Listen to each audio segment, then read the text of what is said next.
Good evening, everyone. Well, hello to everyone. Well, welcome to Root Master. Oops. It's not the route, mate. Wrong day, Adrian. So I've been dealing with the Root Master on today with someone, and right, Terminator, issue 3940, and here's my co-host. So yeah, you've got yeah, I am definitely here, co-host. Yeah. So yeah, how are you all? So I hope you had a good day. I hope you had a wonderful Black Friday. You haven't killed anyone too much, and you got loads of bargains.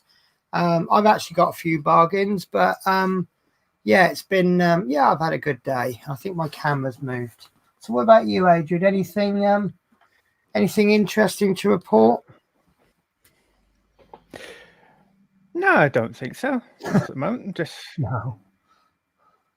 So yesterday I went to an exclusive pre-Black Friday sale, and I can't show you the top bit 'cause it's in the other room, but I bought myself a coffee mug, and on the top it's got like a filter, so you put your filter coffee in. It's a filter cup of coffee for one person. So as you can see, I've been drinking filter coffee, and I was awake this morning. So of course I've saved the money on the DC3. I've also bought these. I bought a hydraulic robotic arm. This was £45 reduced down to 27. But I thought this would be full of electronics, but it's not. It's all water powered with hydraulics. So that's probably going to teach me something new. This other one has got electronics. This is a little robot reduced from 35 to 21 pounds. And I looked at it and I thought, if I bought the parts and made it, found a 3D print design, I probably wouldn't get an awful lot of change from 21 quid. So I thought I wouldn't have paid full price for it, but it's got infrared sensors on it. It's got a follow me mode and it's got explore mode. So I'll find a way to fit this into the stream. The only thing I am concerned about is with the new copper rules. Obviously, we've got a way around them with the part work builds, because the part works advertise themselves as for 14-year-olds and over. But this one does advertise as 8+, and this other one advertised itself as 10. I've got hiccups. I'm so sorry. It advertises it as 10+. So whether I just go for it, do it as a live stream or something, and then I don't know, or just advertise it. We discussed something in private, didn't we, Adrian, about doing a disclaimer, and we're saying that even the items that are suitable for under 13s, the building processes aren't. So I wonder whether to go along that route. And I got myself a few little basic tools, just those absolute beginner type tools. This was £1. It is £1 what value. It's not the top of the range, but it's just one of those things that's handy to have around, isn't it? So yeah. So I've just completely taken over your show with Penny Goes Shopping. So hi Fleetwood J, how are you? It gives me a chance. It gives me a chance to find the page, doesn't it, sort of thing. Well, as it turns out, there's one other thing that I bought, which I'm not going to show you, because I was just discussing with Adrian that when we do the New Year quiz on my channel, I'm not going to spend a lot of money this year on prizes, and I just saw it and I thought that would be a nice little prize. So I have a little secret for you, that I will be giving away a prize or two. So my little disclaimer, as it says here, not suitable for children under 14. Can you just quickly read the rest, please? Yeah. So not suitable for children under the age of 14. This product is not a toy and is not designed for use in play. Keep the parts out of reach of small children. Some parts may have sharp edges. Please handle them with care. And that is actually Hachette's words, not ours. If you read, I haven't actually looked. If I bring the page wider, oh, is that actually? you can see that. Oh, I thought you actually wrote that yourself. So there it is. So on page 2, it says that, and that's Hachette's words, not ours. But what I will add to that, if you don't mind, Adrian, we don't like to discourage people, but obviously under the COPPA rules that are coming into force on the 1st of January, we obviously need to protect people under the age of 13. What we're going to say is that just to cover our own backs, we're going to say to you, if you're under 13, do not watch this channel. If you are under 13, well, basically by watching the rest of the video, you're acknowledging that you're under 13. But if you absolutely insist on watching it and we're not making you, just be thoughtful about any traces of yourself that you leave behind. If you leave a comment on the video, if you enter into the chat, and obviously the bit that I don't really understand, when you're watching various web pages and stuff, you are leaving a trace in the form of cookies. Obviously, I don't know how that one's handled because that's done by YouTube, but just be aware of any traces that you are leaving of yourself. But I actually think that COPPA is, I think what it's trying to protect is children being lured into situations under false pretenses. I don't think there's a problem with having a channel for youngsters. It's when you are, perhaps if you made a channel for youngsters, when in fact that you're intending to, for example, groom them. If you're having a channel that you are saying is intended for over 13s and under 13s watch it, I think you've already made your intention clear. So that's absolutely fine. I remember in the old days of the chat room, someone, I've had kids chatting to me, and I always make a point of very early on stating my age and sex, because what I'm doing is I'm telling them I am not a minor. So there's no potential for badness there. Anyway, that's making this stream very doomy and gloomy, which we don't want to do. But at the same time, we just want to cover our own butts. Yes. So also, we're just putting the information out there. If Americans look view my videos, basically, right? Okay. Also, while we always do intend to keep this channel clean of less than bubbly, squeaky clean language, we can't guarantee that anything naughty won't come out of our mouths, and we certainly can't guarantee any comments made by any of the viewers. So really, I think we're doing little practice runs before January. I know it makes the beginning of the stream a little bit boring, but if you enjoy this channel, you'll understand we need to do this so that you can continue enjoying it after the 1st of January. And thank you, Fleetwood. Yeah, wise words. But I think that's what COPPA is all about. I think they're trying to protect youngsters being lured into situations they don't want to be in through false pretenses.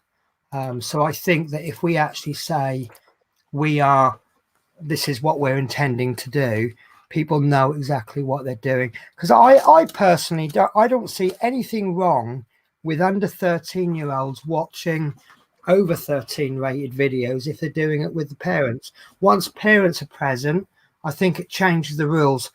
You wouldn't allow a 13-year-old in a pub, but you would allow an under 13-year-old in a pub with their parents to drink Coca-Cola and eat food.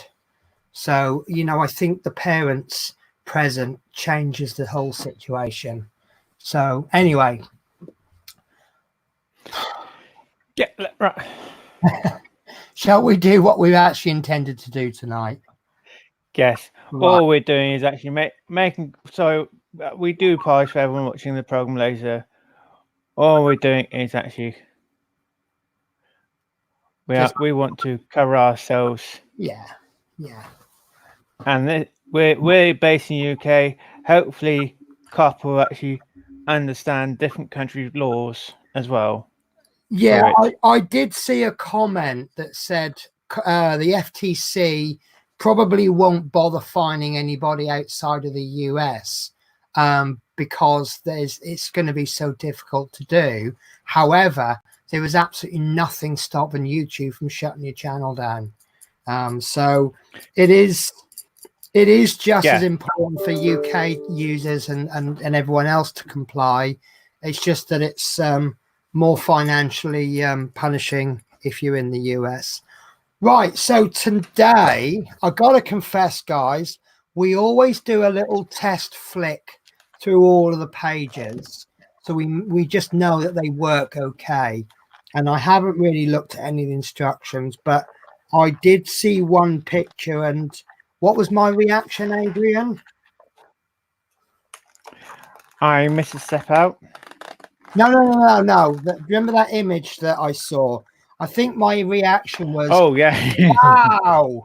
So you've got a wow to come later. So yes.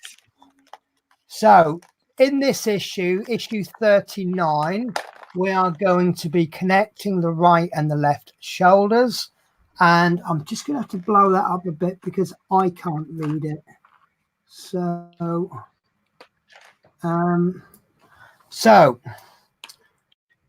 oh, there's no right. Oh, there is a right up for it. Right. So bring together the two shoulder elements by using the thoracic cage connector.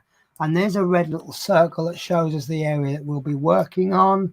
And I'll just make that a bit smaller now. I know why I can't see it. So I've got a bit of paper that I usually just tuck up on a Friday. I play a football manager game and I've got a little cheat sheet on what skills to train different players in different positions.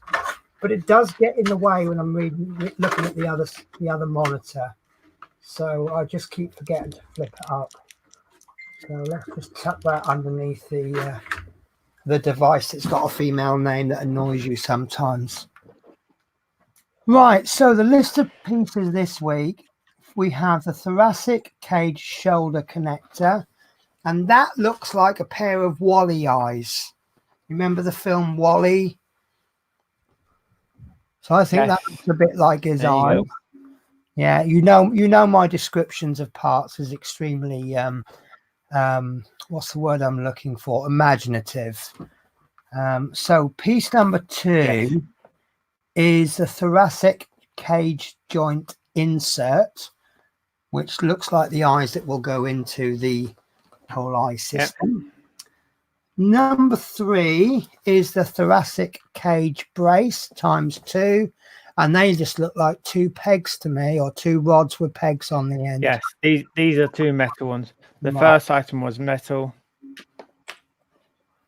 Fantastic. Number 4, excuse me one sec. Right, so number 4 is a 5 sprung washers, 1 spare. Now I believe a sprung washer is basically a washer that's had 1 bit cut. So it's more of a circle that's not quite joined, and that allows a bit of flexibility on the washer, doesn't it? Yes, and there's 5 of those. Piece 5 is 3 PM 3x16mm bolts. So it's 2 and then 1 spare. Yes. And it's interesting that we're needing 5 washers or 4 washers and 3 screws. So don't forget 1 screw spare though, don't forget. Yeah, which is why it leaves us 4. They always goes, Oh, 4 and 2, of course. So we'll need 2 per bolt. Right, so that leaves us with 3 M3 nuts, 1 of which is spare. So you'll be able to use those for your tractor build. Okay, so we Yes, will if I need a spare also one. need a crosshead screwdriver, or Phillips, as I sometimes call it, or a that'll do. I quite often call a screwdriver a that'll do. Could you pass me? Oh, that'll do. You'll also need optionally, you'll need some tweezers and some fine-nosed pliers. And tell me when you've got those. Yep. And you'll need the assemblies from the I got a spare set of screwdrivers here, have you? and I am frozen. Oh, there you go. Okay, I knew you'd do that. I knew you'd do that, Adrian. You're just being mean to me now, Adrian. Right. So tweezers and fine nose pliers are optional, and then you need the assemblies from issue 32. Yes. Well, I've actually emptied the box and put them all on the table somewhere along the line. Then. Right. So stage 1, I think we knew we were going to do this as soon as we saw the black pieces. We need to take the thoracic cage shoulder connector 31 from this issue, sorry, 39.1, and the 2 joint inserts 39.2. Fit the first part 39.2 into the recess so that the 4 raised studs on part 39.2 fits into the recesses in part 39.1. And I think that's probably over-explained there, isn't it? Well, yes. At the moment, they're not telling us to glue them in. That's weird, that is. No, I did think that. Maybe they won't need to be glued in. Maybe they'll be held in place. Yes, they probably told us before, because now we're probably going to hold them in by fitting something in place. Yeah, that's wondering. That's why we haven't. Yeah, don't forget we've got 2 screws to make. Oh, that really does look like Wally now, doesn't it? Oh, excuse me. So step 2, we need to fit the second part 39.2 into the other side, which you've just done. It's already done. And then step 3, keep parts 39.2 in place as you turn over the connection 39.1. Fit one of the spring washers, piece number 4, into the center of each side of part 39.1. So that's where the nut is going to go, isn't it? Because that hole does look nut shaped to me.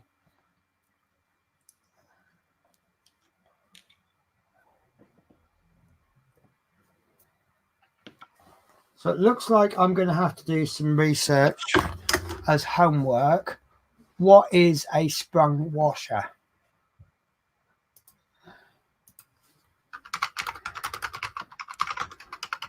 And what does it do?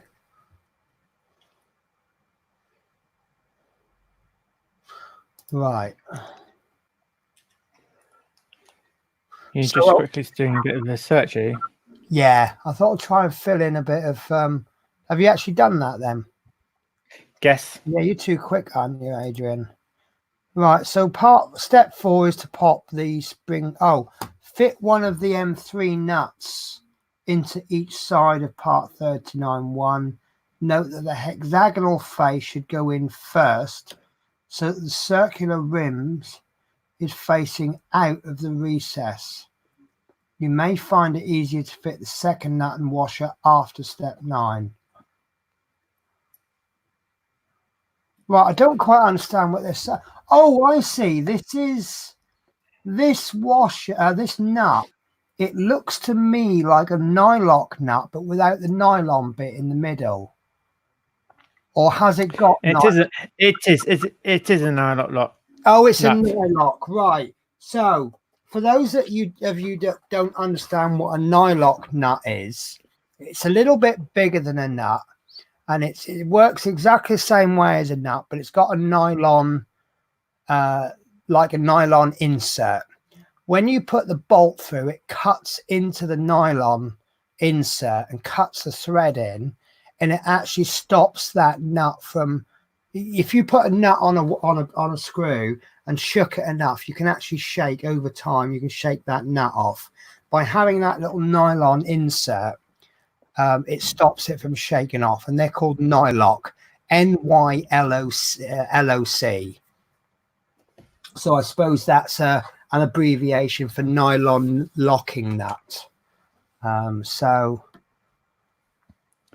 Yeah, to always take them off, you always need a tool, but you can't use them by fingers. Yeah. So they've obviously omitted the words Nylock to keep it a little bit simpler, I guess. So, right. So you've inserted that nut. Yes. Okay. So I've inserted one. I don't know if I've done the right side or not. it's all right. So step 5, take 2 of the PM 3x16mm bolts, fit a spring washer 39/4 over each of them. So while you're doing that, I'll try and get this description out.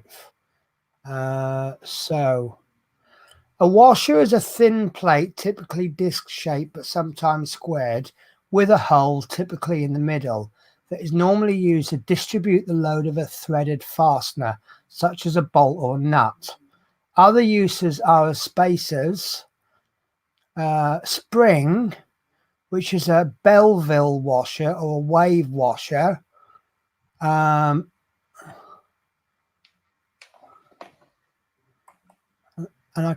can be loaded along its axis either statically or dynamically. Wear pad doesn't say what a spring. Right, spring washers have the axle flexibility and are used to prevent fastening or loosening due to, so by having the spring washer and the nylock, it's going to reduce. You've got 2 ways of reducing it, stopping it from coming loose. Yes. Right. Okay. So have you got those spring washers in? Sprung washers? Yes. Okay. So next we want to take the right arm assembly from issue 32 and fit a bolt and sprung washer assembly into the hole in part 32.1. The head of the bolt should drop down to the bottom of the recess in part 32.1. And an expert tip, if you have difficulty fitting the bolt and washer assembly, use a pair of fine nose pliers to squeeze the sprung washer more tightly around the neck of the bolt. Oh, so that's actually going to drop inside it then, is it? Yes. Right, the head of the bolt should drop down to the bottom of the recess. Right, so it will poke out. Right, you don't drop it in that one. You drop it in the assembly from issue 32. Which is the big one. Yeah. I think I'll use a hand for this. Need a hand? Right, so it looks like when you is that hole slightly bigger on one's, is one hole bigger than the other?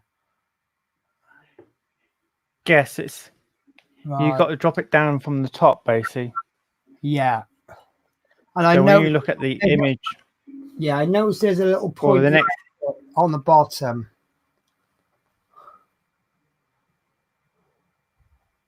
So has that disappeared into that top hole? Yes. Perfect. Right. Okay. And did that drop in quite easily then? Yes. Okay. Usually when they say, here's a tip for you, if it goes wrong, it's going to go wrong, isn't it? So step 7, holding the nut in the recess of part 31.9, guide the end of the bolt down through part 39.2 and part 39.1 so that you can screw the bolt 39.5 into the nut 39.6. So It looks like this is going to be quite fiddly, but not actually complex. Guess. Because you've got this big old bit from 32 that looks like it's going to want to balance the opposite wave. And then you've got to hold all that and guide it in place without dropping that nut. So it might be worth considering perhaps pop a little bit. Well, you've done it there, but it looks like you might want to consider putting masking tape over the hole. So it's one less thing to worry about. Well, yes. That's if I'd had some masking tape handy. I did find some the other day. I think that's a bit old. Right. Dave Milne says that he thought spring washers was a lock washer. It may well be. I'll be honest with you. I'm reading from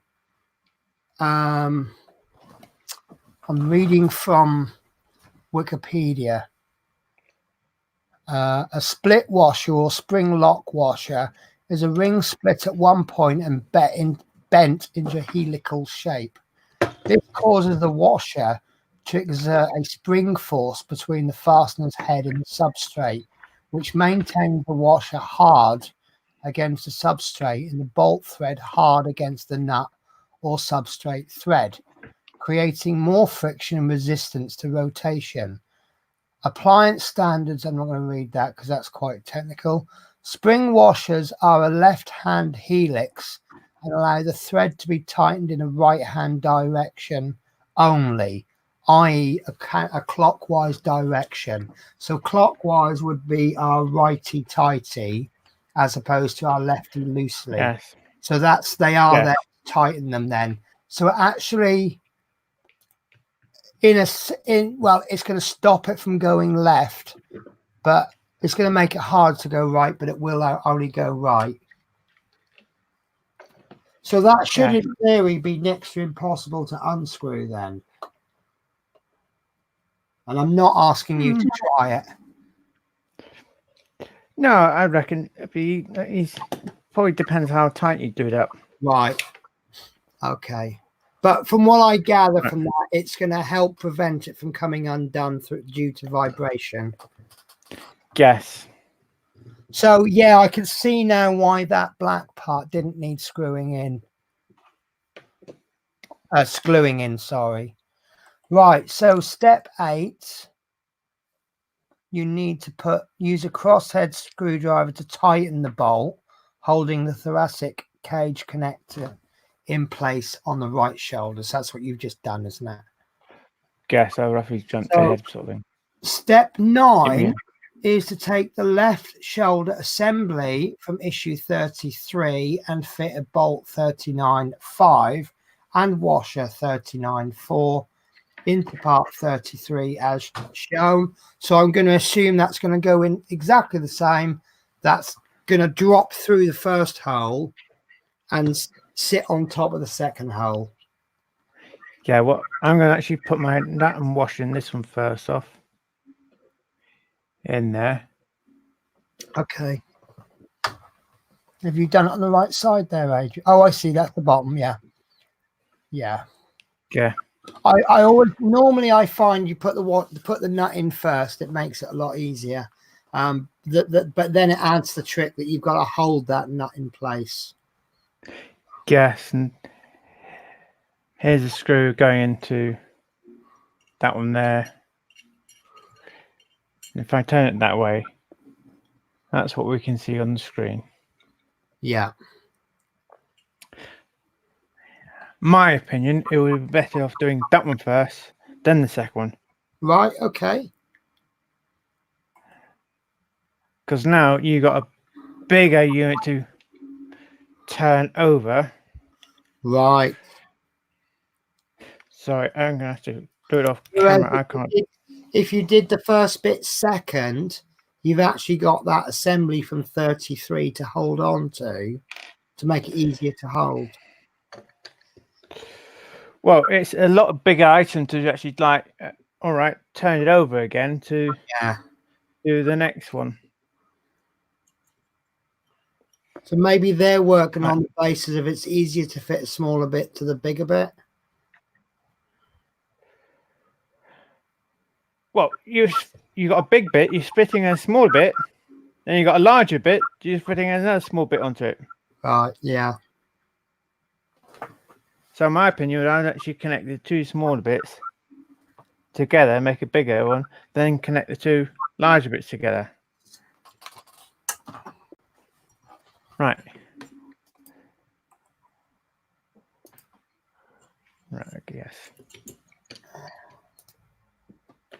Different people have different opinions. Yeah.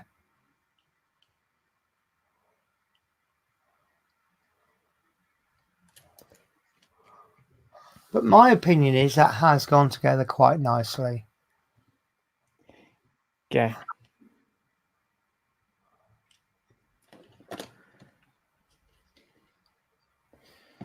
Sorry, I'm just using another screwdriver with a bigger head.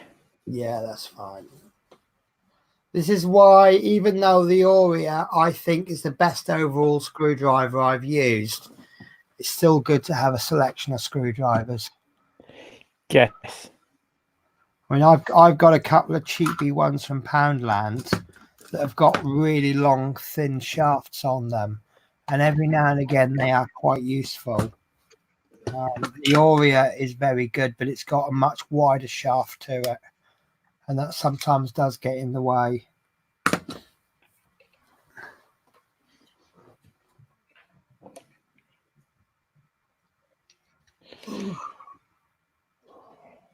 Right. Good. So does that move okay, or is that meant to be stuck in one position? It can move. Both of them can move. Got a lot of movement to it. Hello, Dave Say.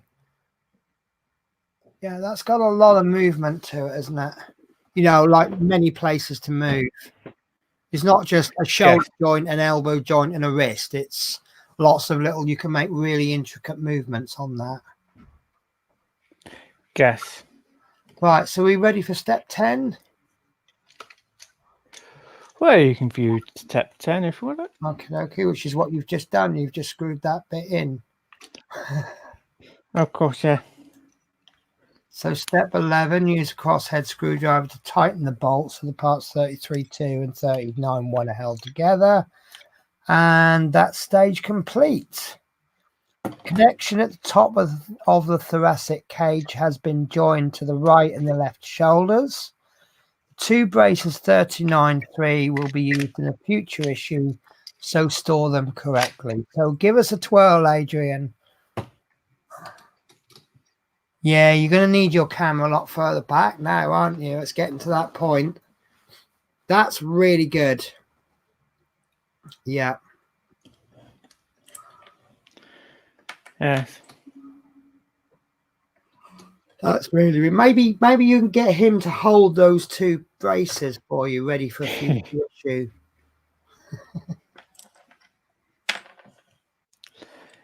There we go. Hang on. He's actually going to try, isn't he? That's not. I know I keep saying this, but that's not little, is it? There you go. He's smoking a little metal. I was going to say, it looks like he's smoking there. So, everybody needs a way to chill out. Yes. That's brilliant. That really is good. So, right. So the next stage is the stage 14. We're going to build the thoracic cage. So, right. So creating the thoracic cage. Using the thoracic cage, we'll start to link multiple components of the Terminator trademark, head and torso together. So this is going to get really good fun now, isn't it? So I'm going to have to just blow this up a little bit. Not that much. Right. So the list of pieces. We have the thoracic cage struts ×2, and that looks like the small connectors you had last week, but without the pegs and a little flat bit filed into it. Cut, shaped, Yes. whatever you want to call it. Probably probably more like we had previous issue. Right. Okay. So the next part I recognize socket liners, and these look like half circles in a square. And have they got a little groove inside them? Yes. Yeah, I recognize those from a previous issue. So the third piece is the thoracic cage base.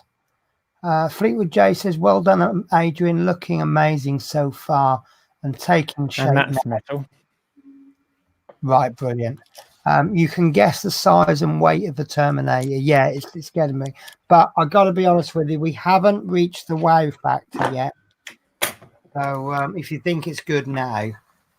So piece number 3, thoracic cage base. And that looks like a base for something. Guess. Right, so piece 4 is 5 M2 nuts. So M2 is smaller than M3, and M2 is 2 millimeters, and that's 2 millimeters in the middle, not the outside. As I found out using a socket set on nuts one day when I was tired, I knew I was using an M4 nut, and I was trying to use a 4mm socket, and I just could not figure out why it wasn't working. And you needed more like a 7mm. So the M2, it means 2mm on the inside. So 45, that's 40-5, not 45. We've got 7 PM2 by 6mm screws, of which one is spare. So that's 2mm screws, and they're 6mm long. Right. I think they're 6mm long and 2mm wide. Yeah. It's diameter first off, then it's the length. Yeah. I'm just put off by the P, you see. I've come across M2s and M3s, but before Terminator, I've never come across PMs. So I'm just trying to figure out what P means. I know M2 means machined screwed, machined screw.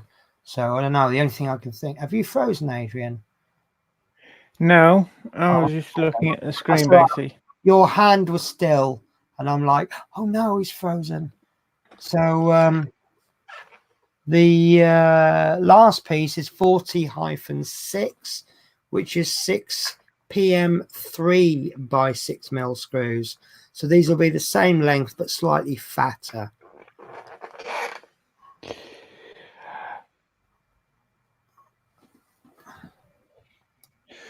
Well, because I was counting out the small ones, and I've got 7 of them. Okay, so you've got 2 spare then. 1, 2, 3,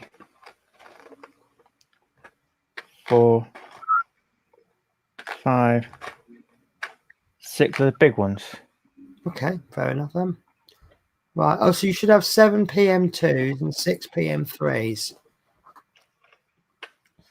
So right. So you should also need a crosshead screwdriver, optionally some tweezers, and this next sentence sounds very exciting. All the parts that you have assembled or partially assembled so far, apart from the battery box.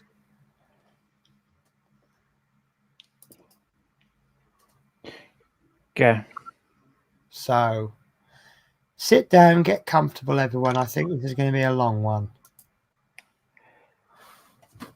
I'm just trying to work out to try and screw the nuts at the moment. Okay, that's fine. Take your time, Adrian. Failure to prepare is preparing for failure. Or something like that. I thought we actually had. Oh, we only got one side nuts. I thought we ended up having 2. That's all right. Right, we've got 2 different size. Oh, one size nuts. Yeah, there should be M2 nuts, which is a smaller one. Right. So, are you ready? Guess. Okay. We need. So we need to take the assembly from issue 38, which is the triangular type thing, and the two struts 40/1. Fit the flattened end of the struts into the two shaped recesses on part 34-1, which is the middle bottom as shown. Note that there is a screw hole on the free end of the struts 40-1.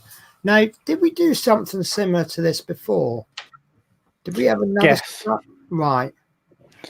This one here. Ah, there we go. So this would also possibly explain why we've got one size nuts and not two, because it looks like these screws will be going into these struts. Guess. So there should be a screw hole on the top when you've completed this bit. Well, all of them's got a screw hole on both ends. Okay, fair enough. Maybe we'll be putting. It's designed when you first put the first one in. It's to make it anchored. So when you put the next screw, that's why they haven't made them both ends round. Otherwise, how you're going to need a pair of pliers to hold it when you do both screws in. Right. Okay. So I'm going to actually put one of them in because you find we're probably going to turn it over. Right. Okay then. So I'll have a quick look at step 2 then. And you are correct. So we need to turn the assembly over. So you're going to do step 1, step 2, then step 1, step 2 again. Actually, I put them both in. I was wondering how they had it. And okay, fair enough. Right. I can actually rest it down on the table as they're showing. Fair enough. So turn the assembly over, holding the two struts in place.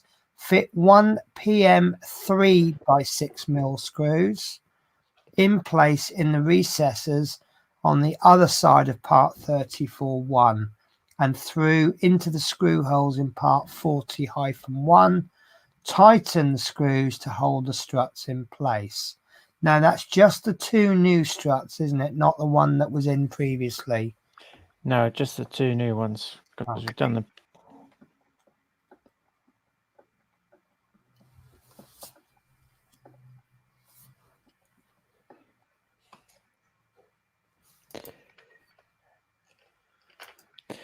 And be careful when you put the screw in. Don't damage the thread what's already there. Right. Because the hole has got a thread.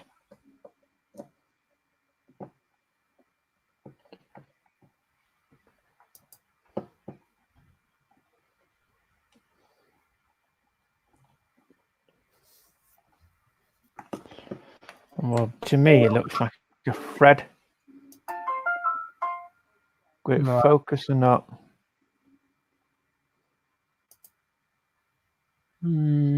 Difficult focus.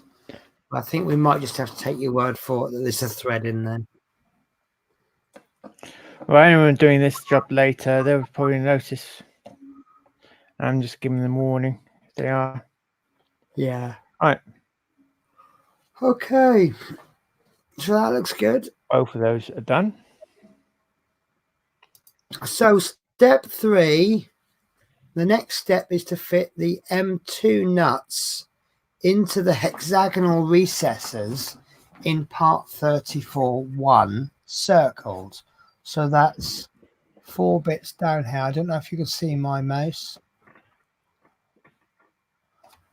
You may find it easier if you position these one at a time and fit each screw in place as described in step 4 and 5 before fitting the next nut. So are you going to do one at a time? Or I crafty and what I do is I fit all 4 and I get a bit of tape and I just. Or you could do that, yeah. So step 4, we need to turn the thoracic cage assembly, turn over the thoracic cage assembly, holding any nuts that you have positioned in place. Take part 40/3 and identify the 4 screw holes and which match the holes in part 34.1. These screw holes correspond with the positions of the nuts shown in step 3. So this is going to bring a little extension down into the middle of that triangle to make it more diamondy shape. Yes. And then I guess step 5 is to pop some bolts in. No.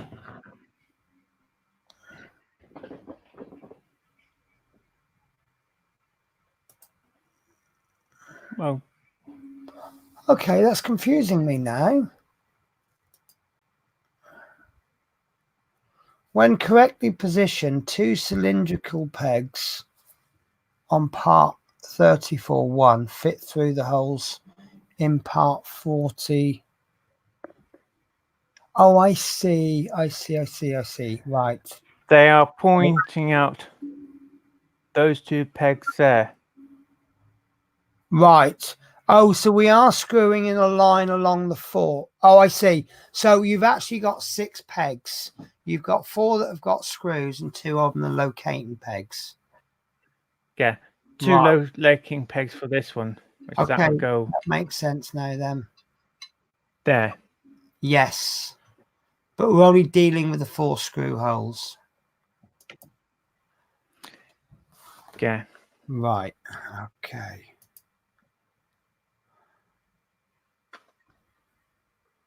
They probably what they're doing. They're pointing out the 2 pegs first off. Right. So basically, what we're obviously doing is we're getting some nuts in there, and then we're trapping those nuts in. So we don't need to.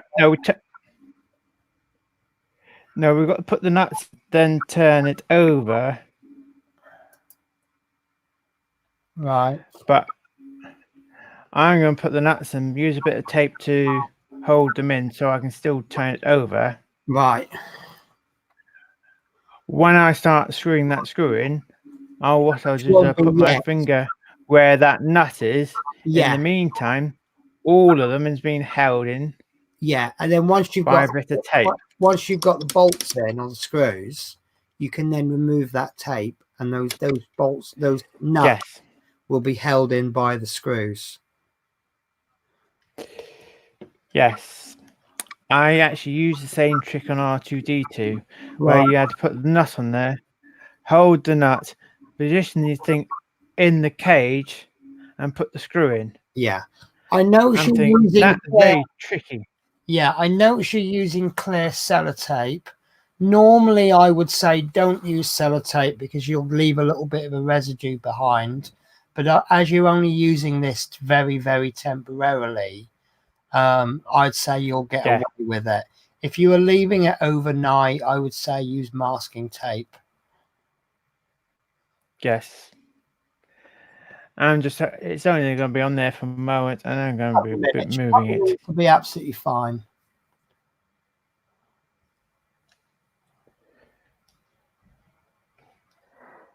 Right, that's in place.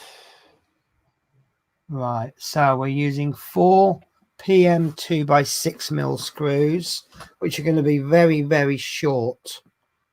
We're going to fix part 40/3 in place. These are secured into the M2 nuts when fitted in step 5. Hello, Yasmin. How are you?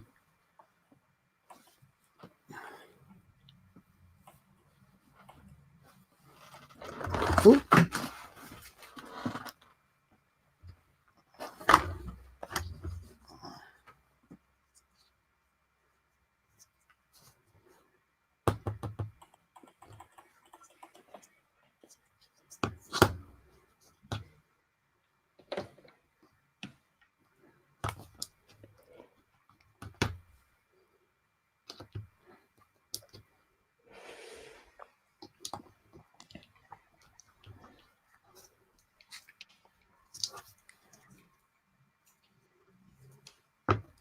I was trying to get my passengers to sing on my bus today, but I think it's a little bit too early for that yet. I'll work on them again Christmas Eve. Well, then they probably might start singing next week. Yeah, So if you- I'll do the same as I did last year and tell them if they want to get on the bus, they got to sing Christmas carols. No Christmas carol, no travel. Yeah.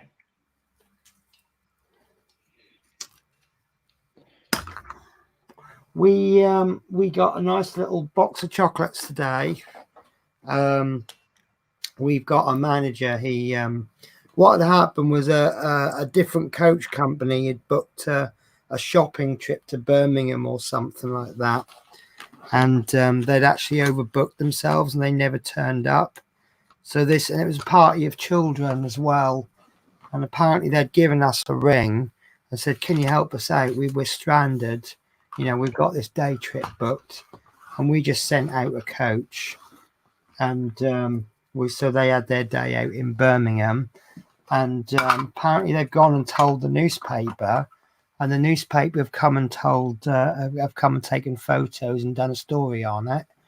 So a bit nice publicity for the company, but one of the ladies bought a load of chocolates, which the manager said, "Okay, fine, I'm going to share it with all of the drivers."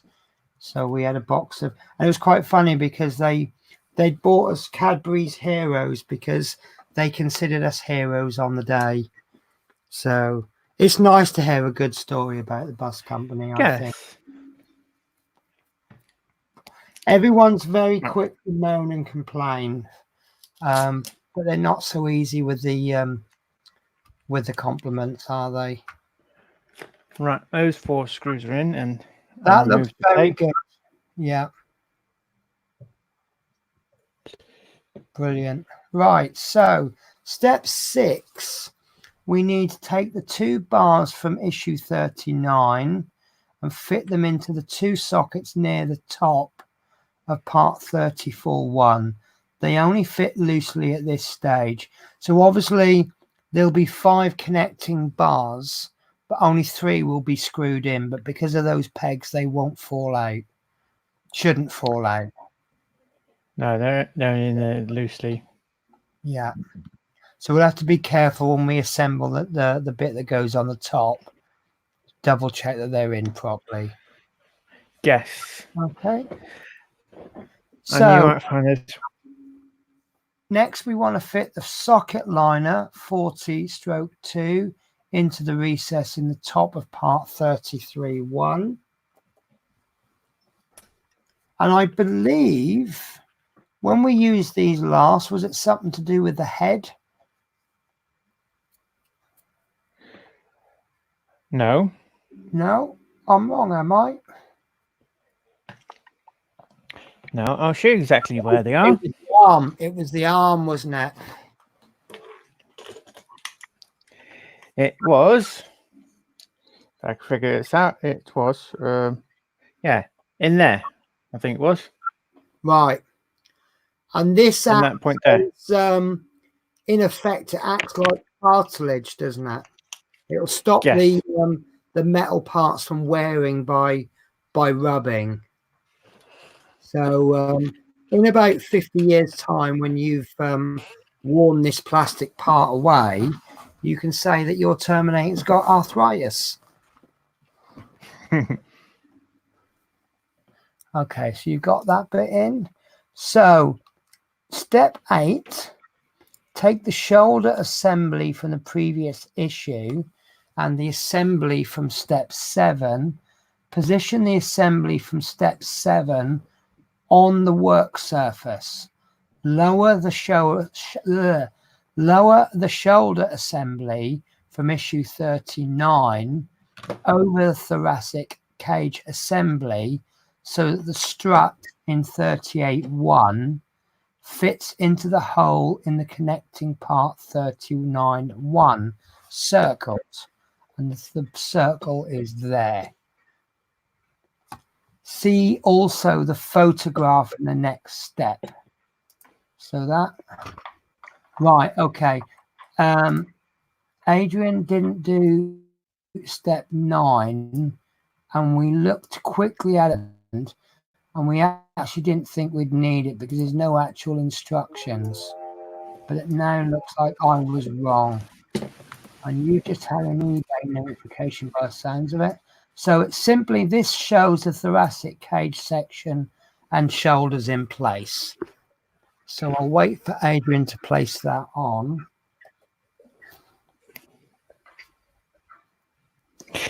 So I was just quickly doing some rubber bits for a moment. That's fine. Are these the rubber bits you were supposed to do earlier on but decided not to because... Yes, I thought if they fall out, then you got to go and try and find them. Yeah. Dave says, LOL, Penny, terminate with arthritis. I tried to make this relatable. I don't always succeed, but it doesn't stop me trying, does it? Right.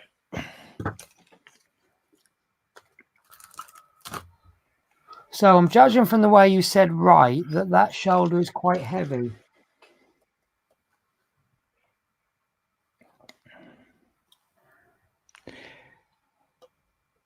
Yes, I've got to take apart the previous issue for a moment. Okay. I tell you what, I don't know if I'm getting old, but the last two builds that I've participated in, although Right. There's my little circle there. Right. Can you compare the different image? It's upside down. Yes. Okay. There's my arm. Yes. So I have made an error. Right. The parts either side of that, you've got the little tab is upwards. You actually want it downwards. So you've got the whole assembly upside down, but that middle piece is the correct way up. Yes. Right. So was that our error in not spotting it, or would you say perhaps the instructions could have been clearer? Well, could have been. We'd have to quickly go back to the previous one. You're doing that, let's go back to it and then let's have a look and see who we can blame. It's not a major thing because it's just a couple of screws and you can't go any further with it incorrectly. Well, it's best to do it now. I can't. Well, I would call that a draw because if you study the picture, you can see that those where the tabs are. But it wasn't, it could have just said note the positions of the tabby bits. So Yes. So anyone else who's done issue 39, I think Dave has sometimes already completed it. Did you spot that? Have we just turned into a couple of amateurs in one issue? Or do you think that's an easy mistake to make?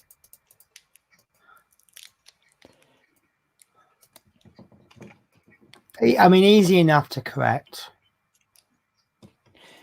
Well, it shows I basically tonight, today, I'm actually really sat down studying the issue, so I would have probably noticed that before. Yeah. Right. I actually like that because it's caught me off guard. You know, I like to open. Once I open the instructions, that's the first time I've seen it. And how's the old excuse go? We make the mistake, so you don't have to. That's our get out clause. Yeah.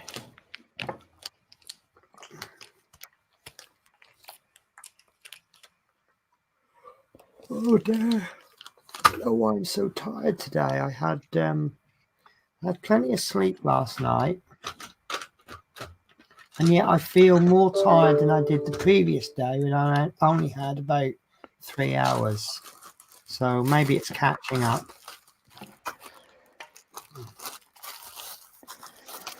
I do apologize, everyone. I'm doing this off stream at the moment. So you got to do it the best way you can. Yes.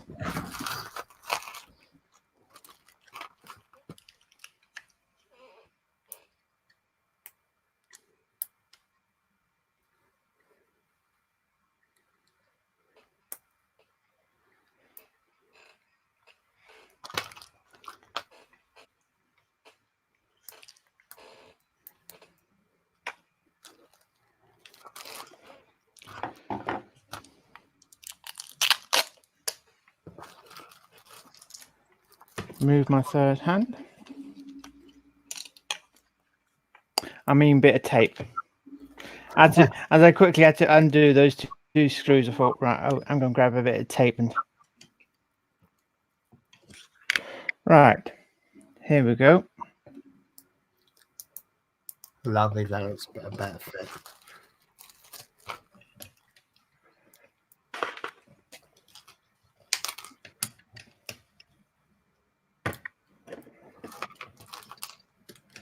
Actually, turn you that way.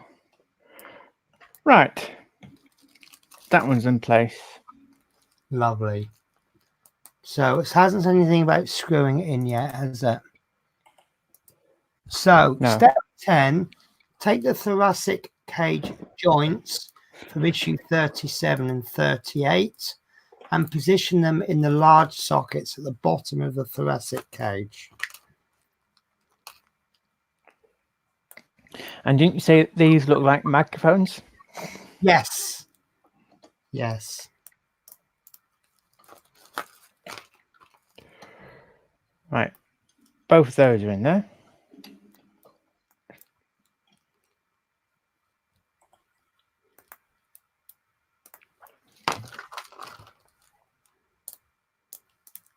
Lovely. I think we might need the head. Door. So next you will need the head and neck assembly from issue 22.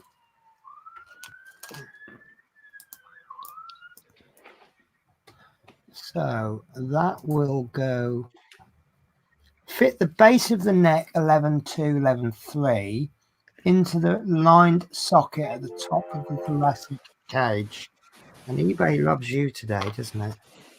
Well, I don't know if it is eBay, but that's the notification sound I put on my phone for it.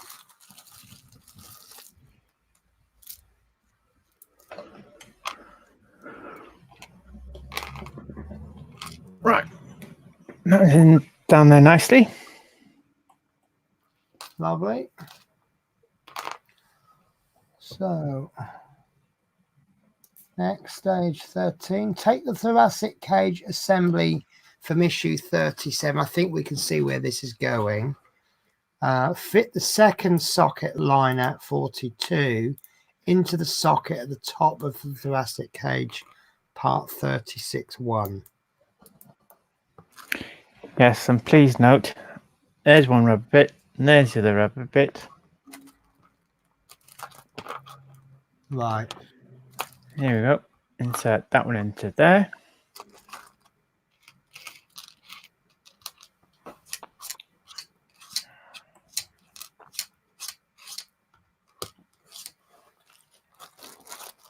Okay. Step 14. Keep losing my mouse. Right. Carefully turn the assembly from step 13 over and fit it on top of the assembly from stage 12 so that the base of the neck and the thoracic cage joints are enclosed. At the same time, ensure that the two struts 39.3 fitted in step 6 are located in the holes of the front of the thoracic cage. 35.2 circled in blue, which is there. Yeah, those two. Yep. Ensure that the three screw sockets circled in yellow are aligned. So this is our Terminator equivalent of putting the bottom deck on then. Making sure everything's lined up. Otherwise it just won't go in properly. Yes, it won't sit down like the.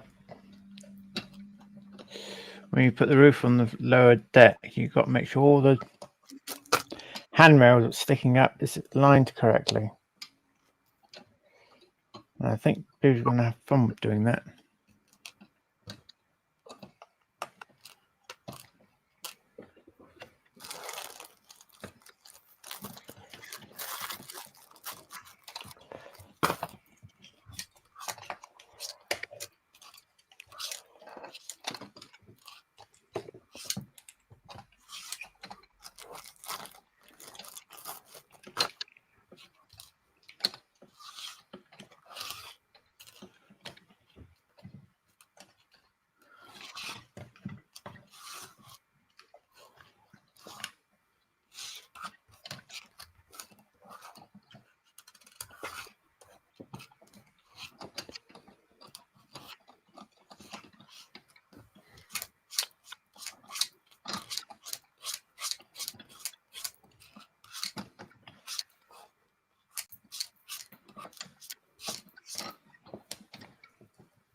This is a jigsaw puzzle. Just like a jigsaw puzzle.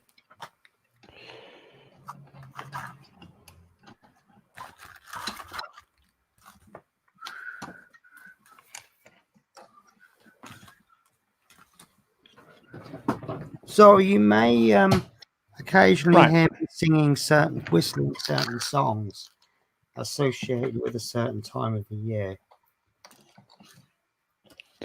Right, I have got it all the way down. Lovely. Right. So I guess the next stage is fix parts 35-2 in place with 3 PM 3x6mm screws. These go through the parts 35-2 into sockets in the ends of part 38-1 at the top and parts 41 fitted in step 1.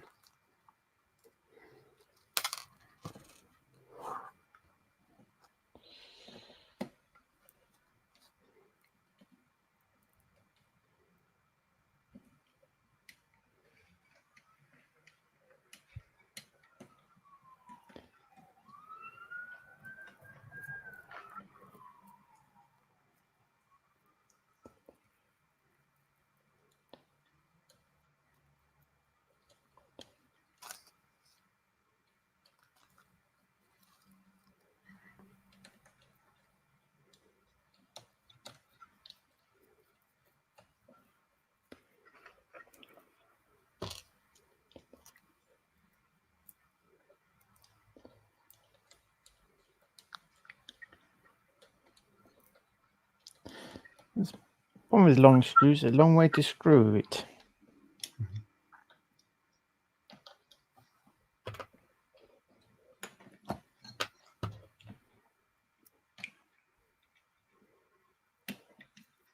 Right, they're nicely tight. Nice, nice.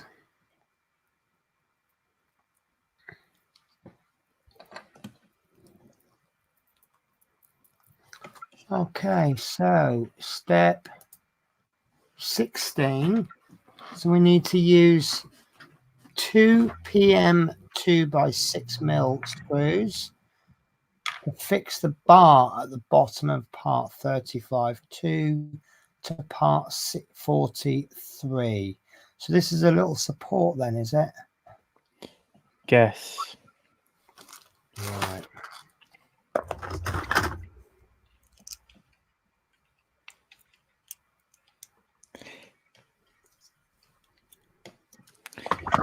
It's where your back will be down your back of this spinal cord. Right. Effect.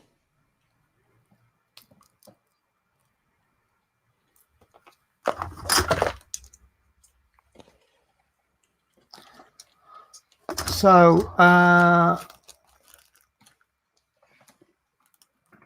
Fleetwood J says, once complete, that certainly scare the crap out of you standing there. Well, yes, especially when the eyes like that. And Dave says that Dave Mills, some had special long tweezers to do the handrails on the bus. Okay.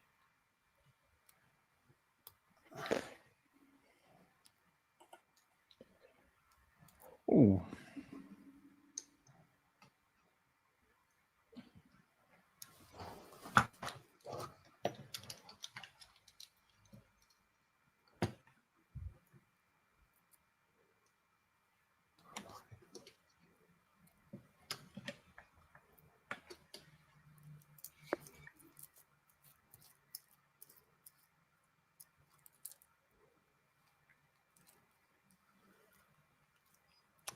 So what's the next step? The next step is, oh wow, it's the next step. My God, in one issue, that's gone from wow to wow. Yes, there's That's 1, 2, now. 3, 4, 5, 6 items to go. Wow. Wow, I'm not even kidding when I say wow. Guess. That is amazing. Do you want to? I'm going to stop. Oh, do you want to just take my screen share off a sec? Put you on full screen, and we can get a much better view of it. Yep.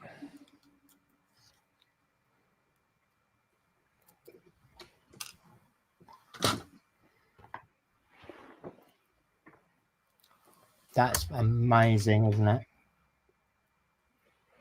Yes.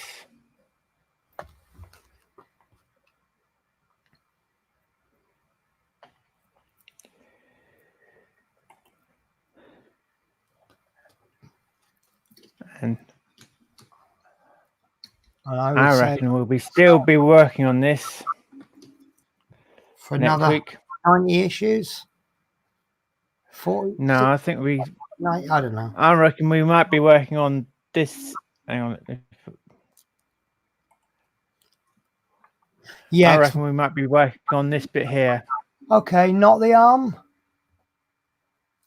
No, I reckon that bit there. Okay.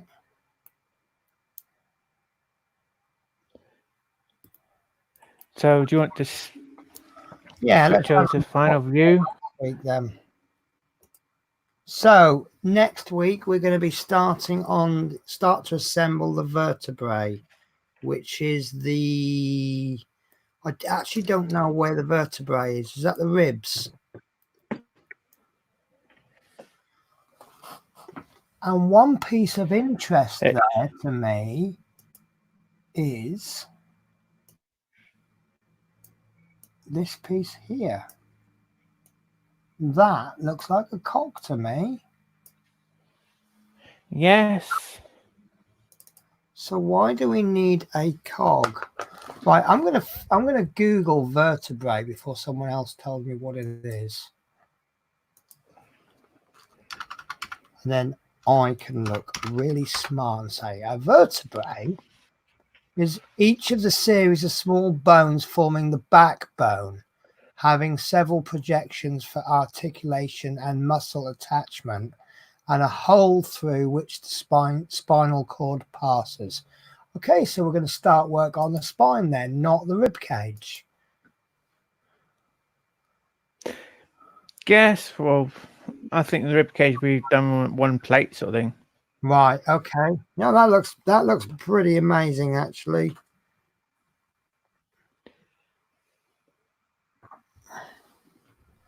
So Dave Milne says that and MR2 will look okay together. Yeah, actually that would. They're the same scale. I'll tell you what, Dave, you've got to do that C3PO as well. And that can stand in between the two looking quite pathetic because it doesn't do much. Yes.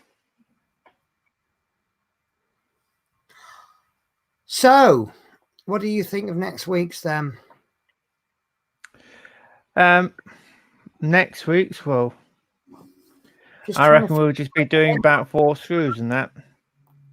Yeah. So a little bit of assembly. So maybe it's not an awful idea you doing 2 issues in one go. At the moment, yeah, I think doing 2 issues at the moment in one go. Yeah. Problem is, I might, as I said, we might be working on this. I might take the arm off. Then it'll be easier to handle wise. Right. Okay. You do know it's going to come a point where it's going to be very tricky to handle. Yes, that's why I'm thinking of taking the arm off and see how well think. Right, okay. That's probably not doing the other arm at the moment. We might end up assembling that one. Then probably when this is probably standing up, that's when the final arm will come or put on. Right. It's only a guess sort of thing.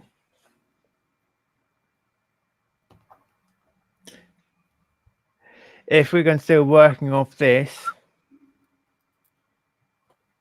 that's my opinion. Anyone basically doing their own, it's their choice if they want to move the arm, and then it's easier to now and then turn over. Yeah.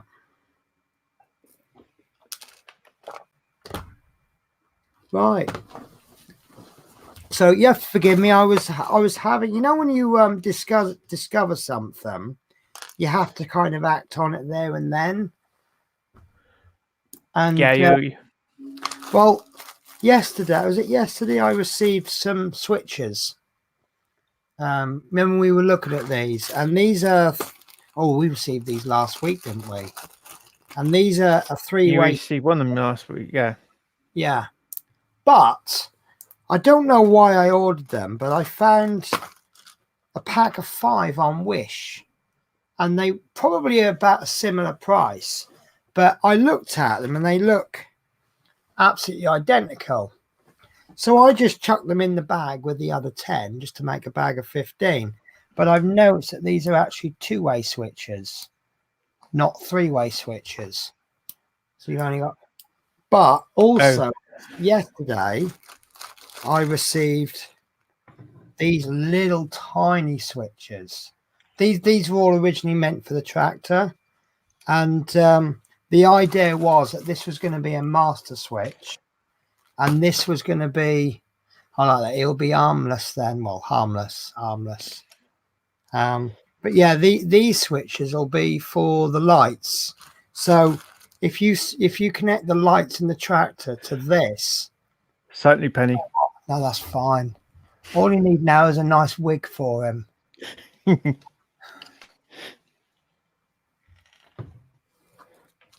Yeah, so if you connect this to the lights and then this carries on into the switch, you can have the lights on or off. When you switch the actual main switch off the tractor, that will kill the lights. But because these are 3-way switches, it actually doesn't need this. But with these being 2-way switches and these being 2 ways, it now gives me a choice. But I have got 100 tiny 2-way switches, and when I say tiny, they are tiny.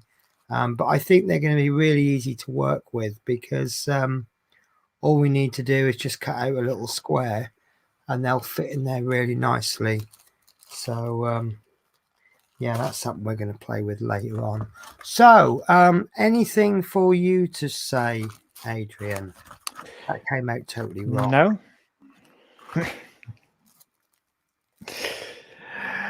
No, I think that build gone pretty well. That is really going for it, isn't it? Yeah. And I am more and more jealous every day of it. Hopefully everyone don't mind me doing a fortnightly build. Yeah, I don't know about the others, but I don't mind. It's actually quite handy. I was saying to Adrian the other day, because I'm popping around Chris's next week, because I'm on holiday from work next week, and I said I'll pop round Chris's, but because I thought I was doing a park and ride on Saturday, I need to be back for Saturday, so I've booked a train for Friday, and then I'm like, oh no, I'm sorry, Adrian, I'm not going to be back in time for the tractor.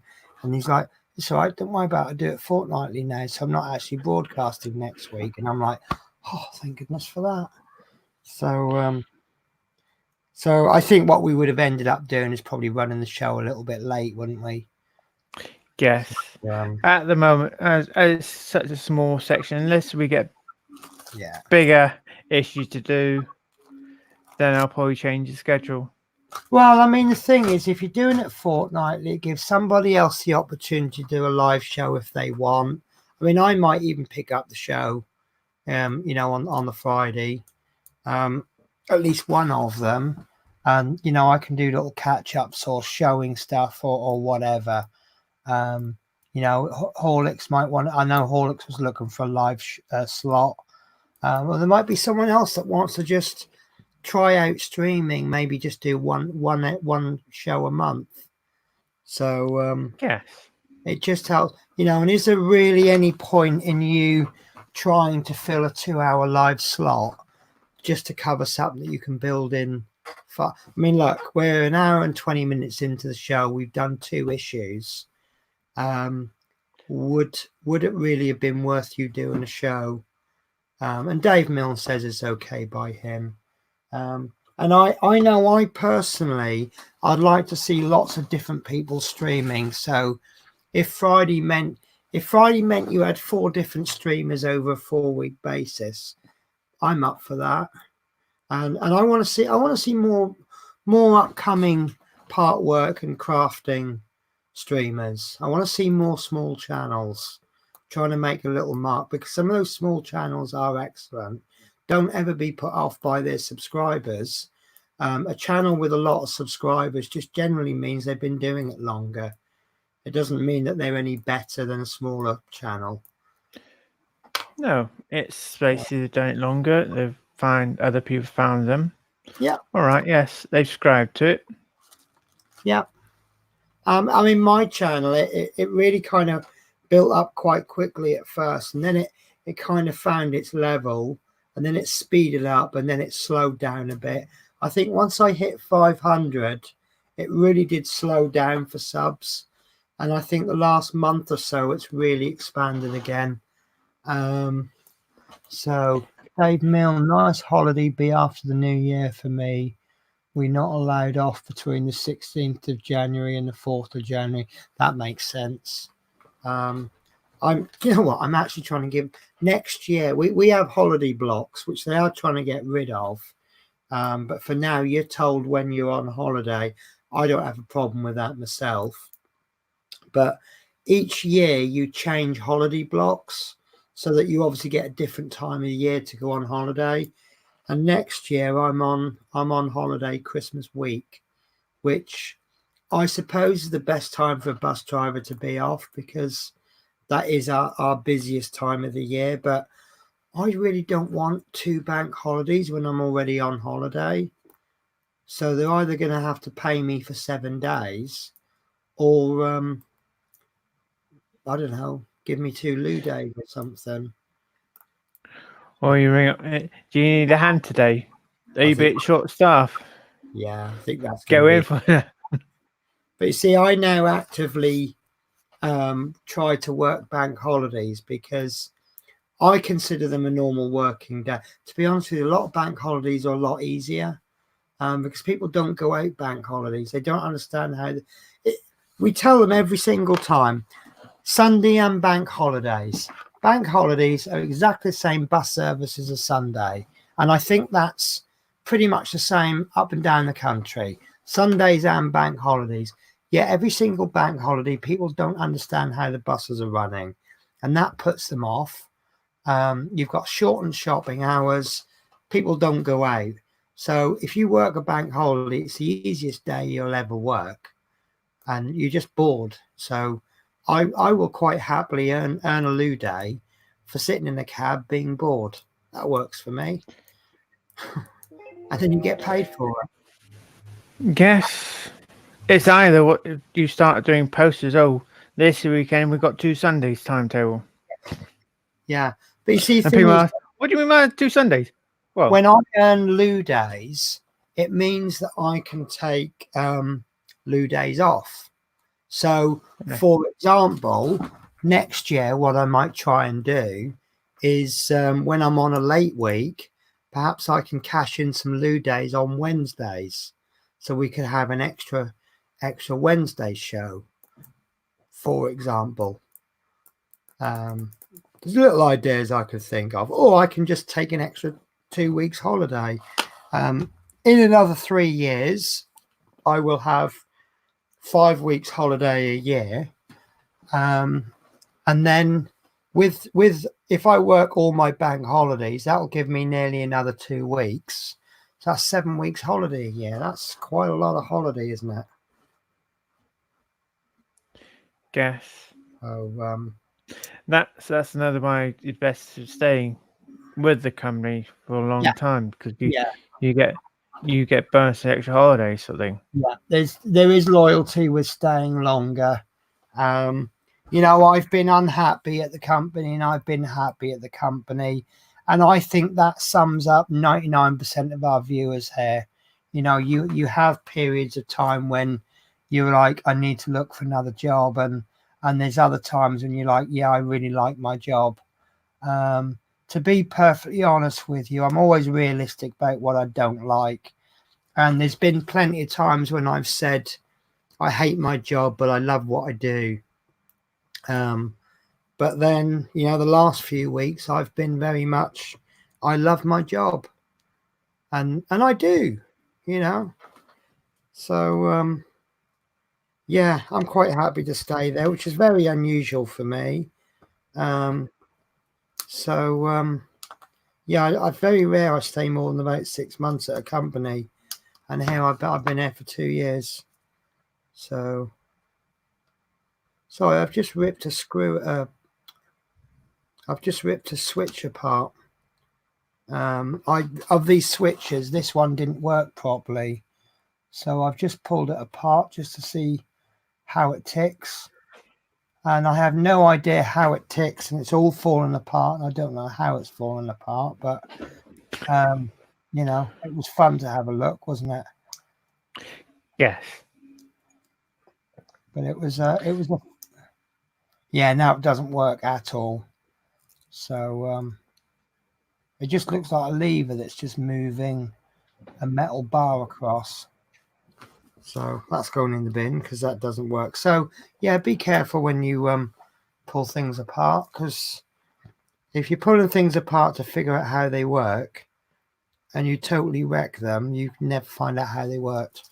So I've got 9 3-way switches and 5 2-way switches. So I'm all right with that.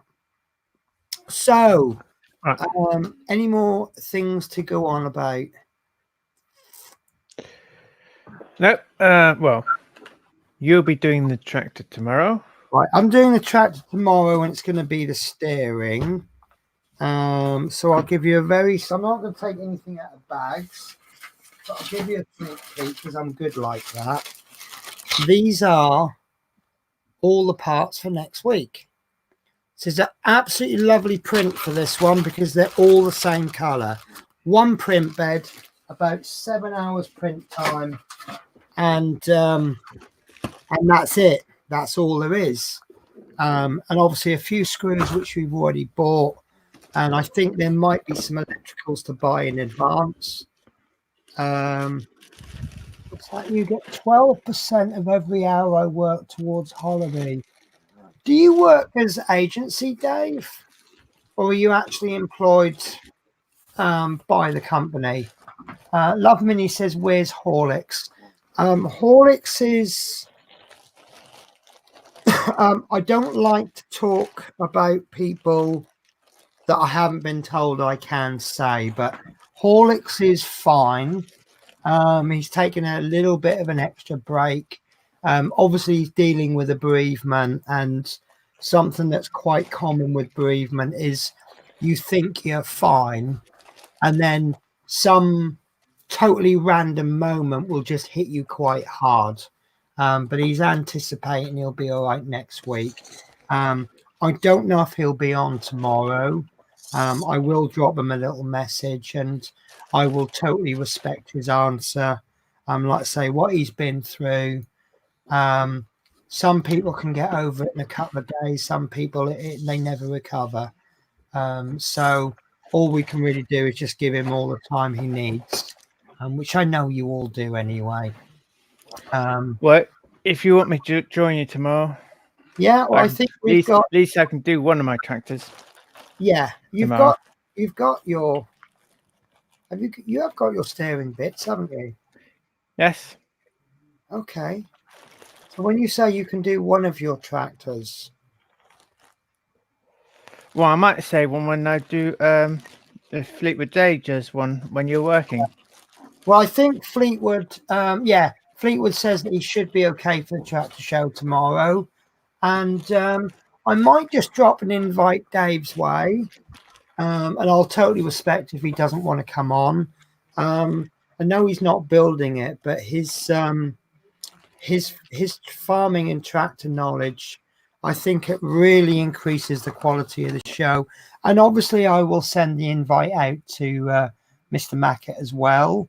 Whether he's able to make it, I don't know, because apparently he can't get consistent internet, and obviously he has family and things, and it's coming up to Christmas, so don't be shocked if he can't make it. So oh yes. But that's as it's his track. Least all you can do is send an invite. If you can make it, you can make it. If you can't, yeah, we that's understand. basically what I've said. I just drop him a little invite by email every week, and if he can make it, we're happy to have him. And if we can't make it, then we'll just struggle along. Right, okay, employed by company, and we're on an employee-owned company. Right, okay, that's why the work holiday is funny, is it? But also, if you get 12% of every hour you work, that sounds very fair, and fairer possibly than my holiday, because what the new rule is on holidays, you used to get your contracted hours, and where that was unfair was 0 hour contracts meant you got no holiday at all, or no holiday pay. But like one job I worked, my contracted hours were 16 hours a week, but I actually used to do 60 hours a week. And when I went on holiday, all I received was 16 hours because that was my contracted hours. The new rule that I think came in last year or the year before is when you go on holiday now, you get average hours. And that's the average number of hours you've worked per day, average over the last 12 weeks, multiplied by the number of days you're on holiday. So when I went on holiday a couple of months ago, I got paid 60 hours because that was my average number of hours I did. Sometimes I did 50 hours, sometimes I did 80 hours, but or 70 hours. But on average, I work 60 hours. Now, what that means is it's good because you get more. My contracted hours are 38. What it means is that because my holiday next week is less than 3 months or less than 12 weeks since my last holiday can count towards my holiday entitlement.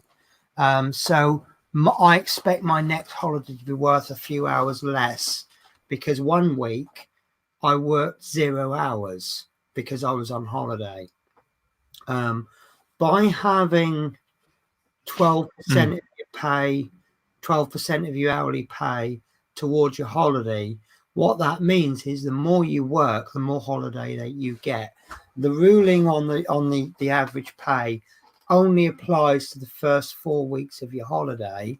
So if you're entitled to 5 weeks holiday, your final week in the year is only worth 38 hours.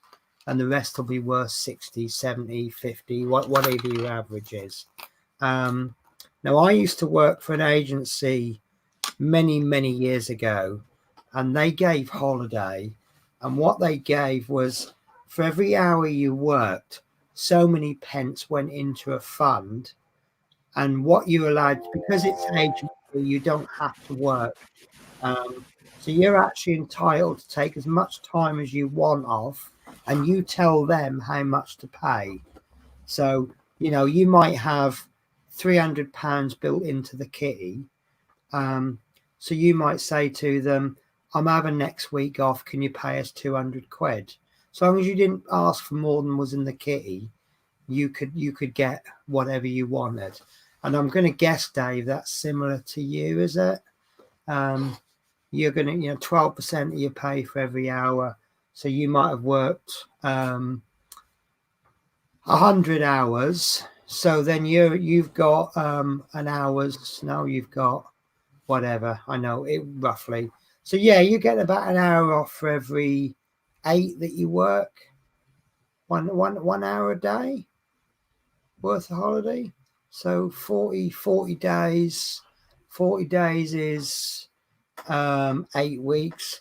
So yeah, you're getting about a week's holiday every 8 days. Yeah, roughly. So yeah, that sounds like a fair system, because if you take a 5th week's holiday, you will get paid the same as your 1st week's holiday, whereas I only get whatever I get as my contracted hours. if any of that makes sense.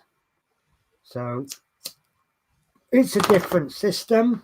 I know of a bus company whose name I won't mention, but they actually don't honour the average holiday system. It's a little agreement they have apparently with the drivers, but they pay their drivers for meal breaks. So they don't lose an hour's pay every day, but then they don't get their additional pay when they go on holiday. The drivers seem to like it. I don't like it so much. I don't mind losing an hour a day for pay for lunch. Well, I don't lose an hour because I'm a spare, but I don't mind losing an hour if it means I'm getting extra pay when I'm on holiday. Because when you come back from holiday, that's when you need that pay, isn't it? Because no one wants to tell me they don't overspend when they're on holiday.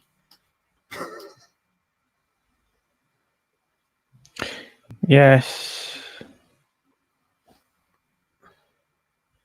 So, Well, they don't budget sometimes then, do they? well, you always see that something when you're on holiday, or even if you got time off. You know, how many times have you sat there? You might have a week off, and then you go, sod it, I'm on holiday. Let's have a steak for dinner or whatever. And you end up spending 20 quid on a meal because you're on holiday and you didn't plan for it, but you know, you get to Thursday and you think, I haven't spent as much money as I thought I would. Yeah, let's buy so and so. So everyone does it. So And then the day you think, whoops, how much did I spend? and then you come back from holiday and you get paid 38 hours and you're like, oh, that doesn't touch my overdraft. So Yes. So, but it sounds to me like Dave's systems works better when you've got people who work unusual hours. Like I'm guessing he might work a lot of hours one week and maybe not so much the next, or different time periods. Bus drivers, the majority of the drivers, they come in, do their rota and go home. So most of them are on 40 hours a week, and then they might put an extra day's holiday a couple of weeks before holiday. Sorry, put in a couple of like a day or two of overtime just before their holiday, so they get paid a little bit extra just before they go away, just to cover the new bikini that the wife wants, or the little bit of spending money at the airport, or whatever. So right, I'm getting boring now, aren't I? So Yes, I think. Oh, let's end the show, shall we? yeah, let me just tell you this little quick story first, because I went to a restaurant the other day, and I went in and they said, we're rather busy at the moment. Do you mind waiting for a bit? I said, yeah, not a problem. So they gave me 2 bowls of soup and said, can you take that over to table 6, please?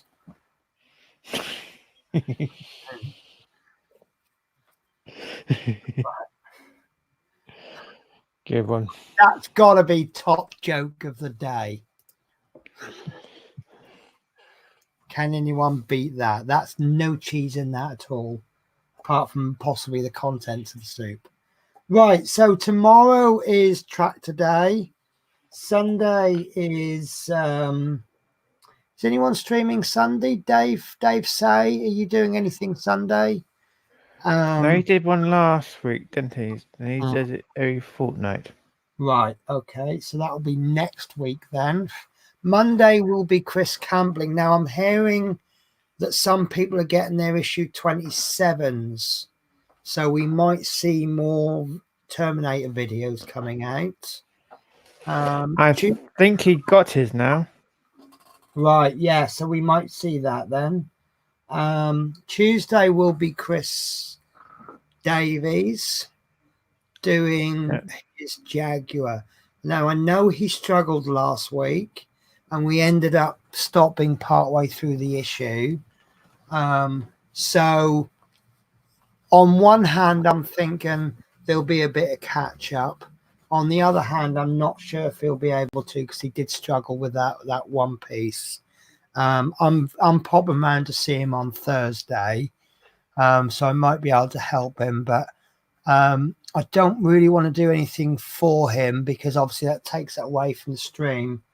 But the Wednesday is Route Master Day, and I have actually, well, I'm a little bit confused because I'm doing this additional order for P40F20, and we got 2 more issues come in, but I got a 93 come in. Now, when I went in on Wednesday, I said, "Oh, you have set 2 subscriptions up," and she went, "Oh, was I meant to?" And I'm like, "Yes." So I said, that explains why I'm not getting 2 new issues every week. She says, "Okay, right, I'll get that sorted out." I said, "It's not a problem. Obviously, what we need to do is," yeah, that's what I thought, Dave. So I think your holiday system will work better because your work changes. Yeah, so what we've done is every issue between now and when I thought I'd set the subscription up has now been ordered on back issue. So 93 has come in today. So I don't actually know if it's my issue 93 or P40F20. So obviously I've stolen that issue. And his magazine, I've got 8 of them now. And his issues have come in. I'm a little bit upset about it, but they've come in a little bit sporadic. I did have a note somewhere. 79 has come in, but 78 hasn't. But we'll get there eventually. And I'm still in shock over how much he was paying. The only thing I don't know is how much the postage will be. But let me show you this. I don't think P40 is watching at the moment because he normally makes the comment. No, he would do. Yeah. This. I don't know if he's got a link to my channel at all at the moment. Right, okay. But it's fun to show because I still remember the day when all the guys at work took the mickey over this toy that I was making and how expensive it's going to be for a little model. And now they're looking at my magazines every week and they're going, "Wow, that's a good model." But let me just check the numbers. 1, 2, 4. This is what's going in the post on Monday.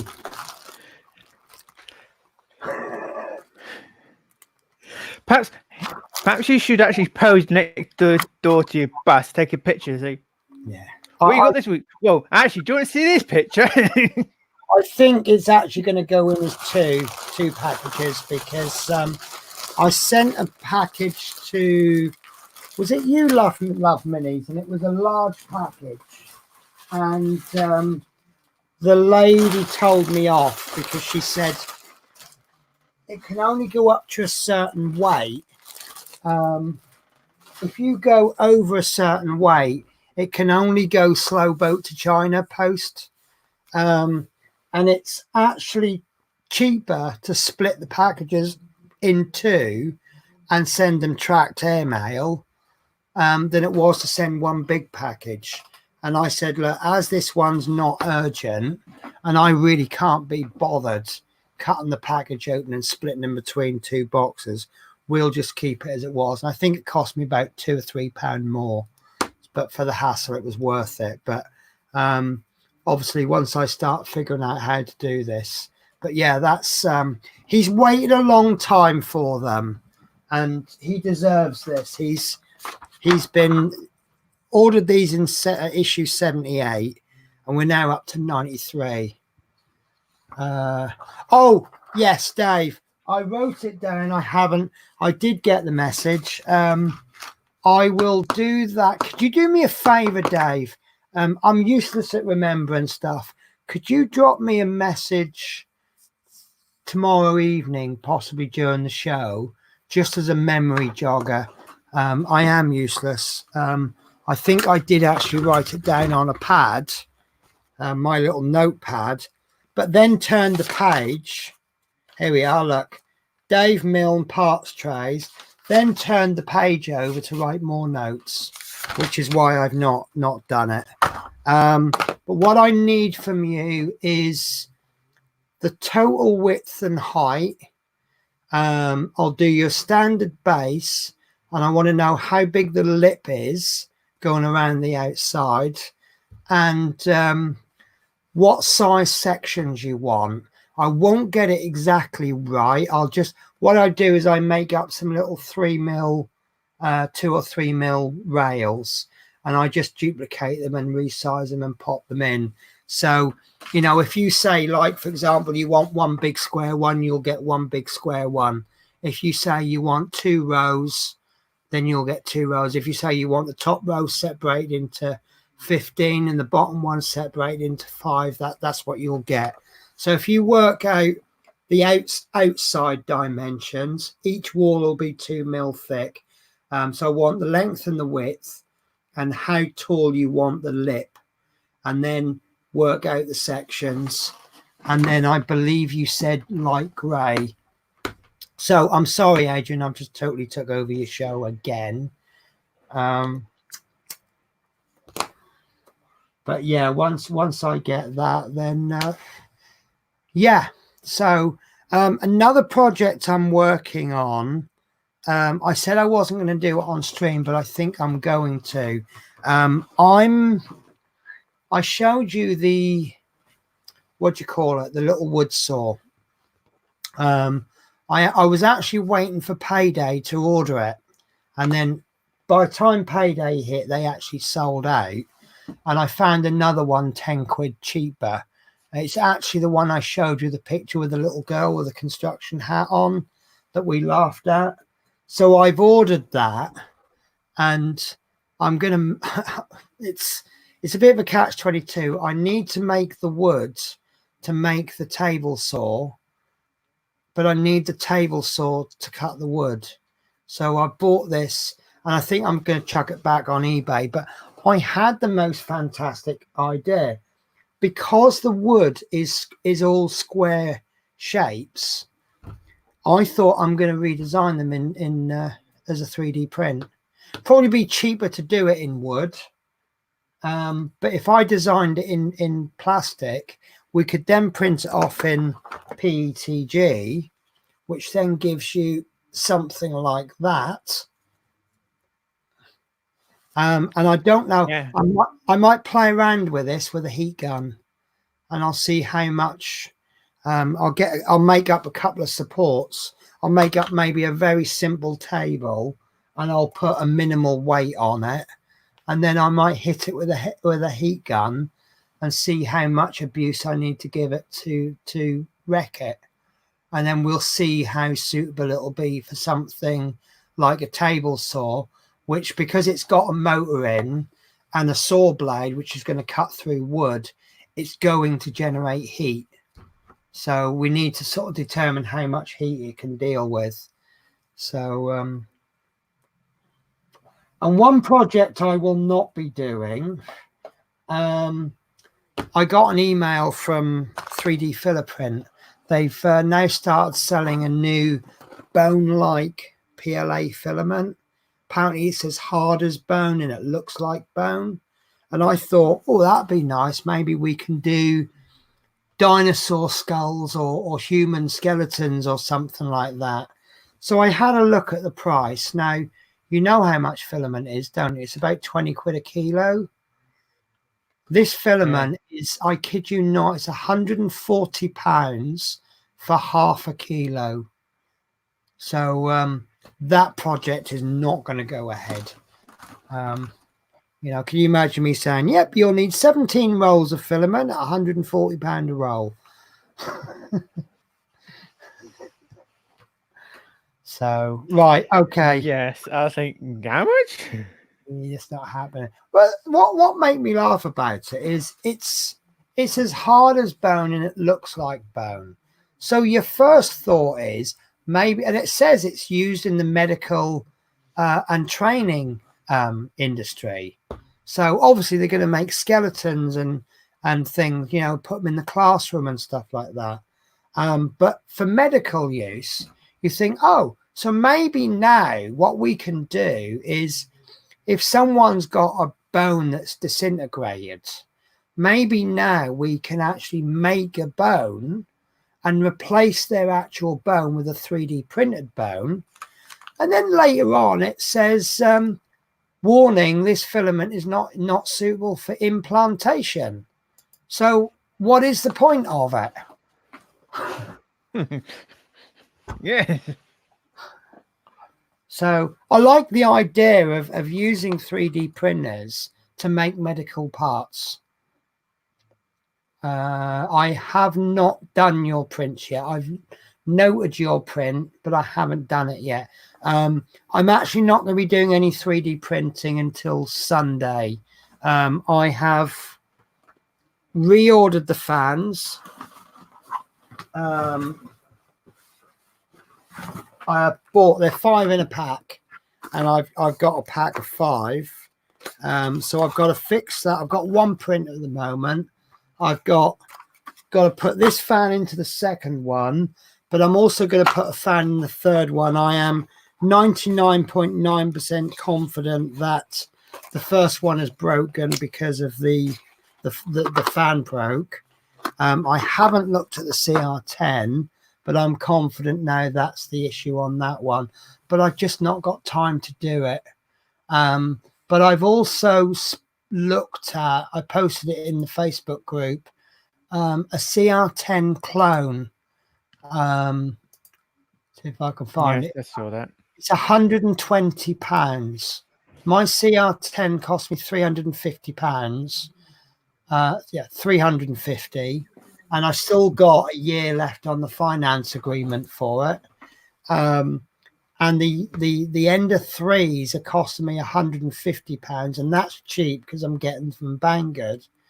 But we've got a printer that is 300 by 300 by 400, exactly the same as my CR10, and it uses the same parts for £120 for less price than the Ender 3. I'm gonna get one, but I'm expecting it to not be as good as a CR10, and that you're going to have to upgrade. The CR10 is usable out of the box, but because they use a lot of plastic parts, you're advisable to upgrade the parts, which I've been doing with all of my printers. This one, I'm not even expecting it to be as good as CR10.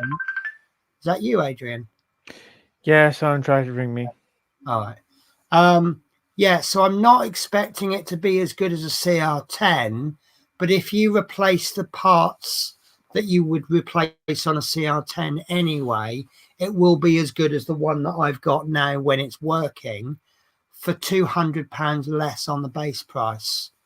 So instead of spending £350 on the printer and about £100 worth of upgrades, now you've got a printer that's £120 and you need £100 worth of upgrades. But I really can't afford to throw £120 at something that may not actually be working for a couple of weeks.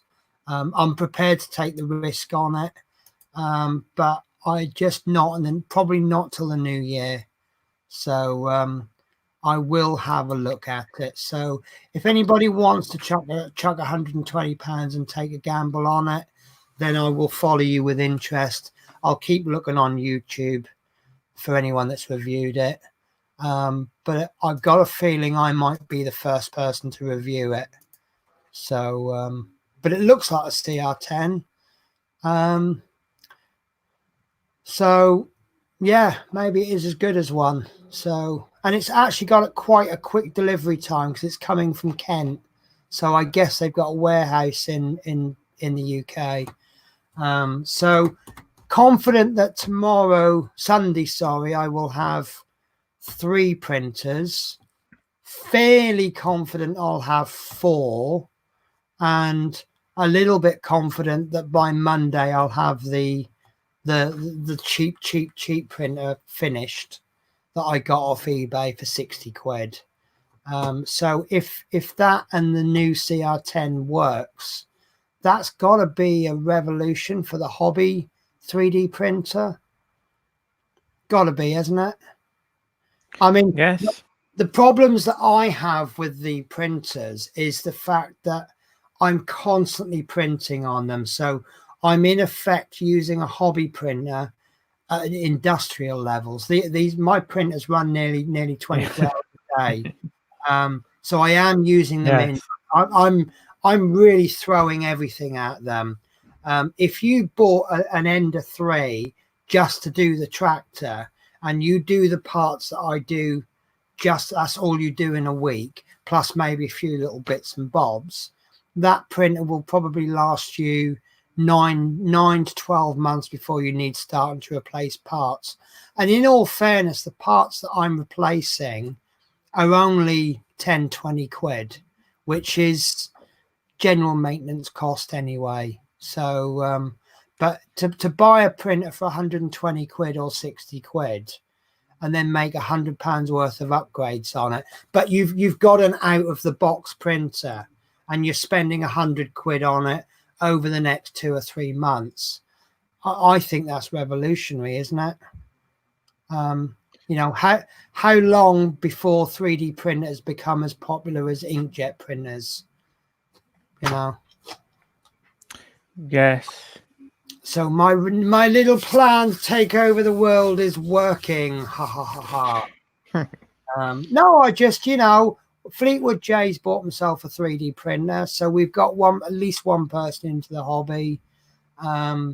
You know, I know not even a £60 printer, that's out of reach for some people, but you know, it's nice if we can get a few people into the hobby, and then they learn things that I don't know, so then I can learn off them while they're learning off me, and that's called community, isn't it? So anyway, I shall waffle on no more. Talking of waffles, I've still got some waffles to eat, so yeah. So Dave Mill messaged me about your tray, work out the dimensions and how many sections you want. Maybe you want 2 trays, I don't know, or 3 or 4. Fleetwood J, I'll get on with your prints on Monday. Same with yours, actually, Adrian. I'll start doing your prints. And Monday, Tuesday, Wednesday, I will be printing all day long. And then I'll chuck a big print on Thursday morning, and I'll come back to it on Friday. So that's it. Yep. Good night all. And you'll see to pay tomorrow night. Hopefully Adrian and Fleetwood as well, and hopefully Sparkles, the star of the show. Oh yes. Hopefully Sparkles as well. Yeah. Goodbye all. Okay, take care, guys.